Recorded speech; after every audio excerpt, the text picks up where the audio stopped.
ಚಿತ್ರದುರ್ಗ ತಾಲೂಕಿನ ತುರುವನೂರು ಪೊಲೀಸರು ಕಾರ್ಯಾಚರಣೆ ನಡೆಸಿದ್ದು 5 ಜನ ಕಳ್ಳರನ್ನ ಬಂಧಿಸುವಲ್ಲಿ ಯಶಸ್ವಿಯಾಗಿದ್ದಾರೆ. ಗುರುವಾರ ಬೆಳಗ್ಗೆ 9 ಗಂಟೆಗೆ ಈ ಬಗ್ಗೆ ಮಾಹಿತಿ ದೊರೆತಿದ್ದು ಮಧ್ಯಪ್ರದೇಶ ಮೂಲದ ಟೋನಿಯಾ, ಕಮಲ್ನಾಥ್, ಶ್ರವಣ್ ಜೋಗಿ, ಜೈನನಾಥ್ ಚೌಹಾಣ್ ಹಾಗೂ ಸಂತೋಷ್ನಾಥ್ ಎಂಬ 5 ಜನರ ಕಳ್ಳರನ್ನ ಪೊಲೀಸರು ಬಂಧಿಸಿದ್ದಾರೆ.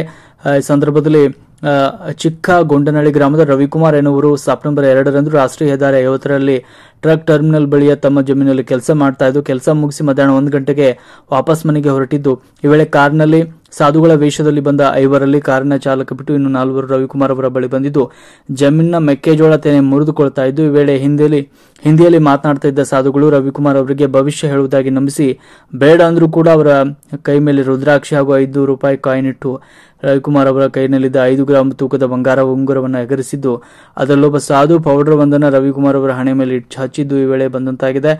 ಸಂದರ್ಭದಲ್ಲಿ ರವಿಕುಮಾರ್ ಅವರು ಏನನ್ನೂ ಸಹ ಮಾಡಲಾಗದೆ ಪರಿಸ್ಥಿತಿಯಲ್ಲಿದ್ದರು. ನಂತರ ಎಚ್ಚರಗೊಂಡ ರವಿಕುಮಾರ್ ಅವರು ನೋಡಿದಾಗ ಕಳ್ಳರು ಕಾರ್ನಲ್ಲಿ ಕೂತ್ಕೊಂಡು ಹೊರಟಿದ್ದು ಕಂಡುಬಂತು. ಅಷ್ಟರಲ್ಲಾಗಲೇ ಕಳ್ಳರು ಎಸ್ಕೇಪ್ ಆಗಿದ್ರು.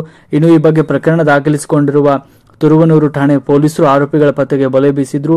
ಟೋಲ್ಗಳ ಸಿಸಿಟಿವಿಗಳಲ್ಲಿ ಆರೋಪಿಗಳು ಕಾರ್ನಲ್ಲಿ ತೆರಳಿದ ಬಗ್ಗೆ ಮಾಹಿತಿಯನ್ನ ಪಡೆದು ಬೆಳಂಬೆಳಗ್ಗೆ ಟೋಲ್ ಬಳಿ ಕಾರಿನ ಸಮೇತ 5 ಜನ ಕಳ್ಳರನ್ನ ವಶಕ್ಕೆ ಪಡೆದು ಬಂಧಿಸಿ ಕರೆತಂದಿದ್ದಾರೆ.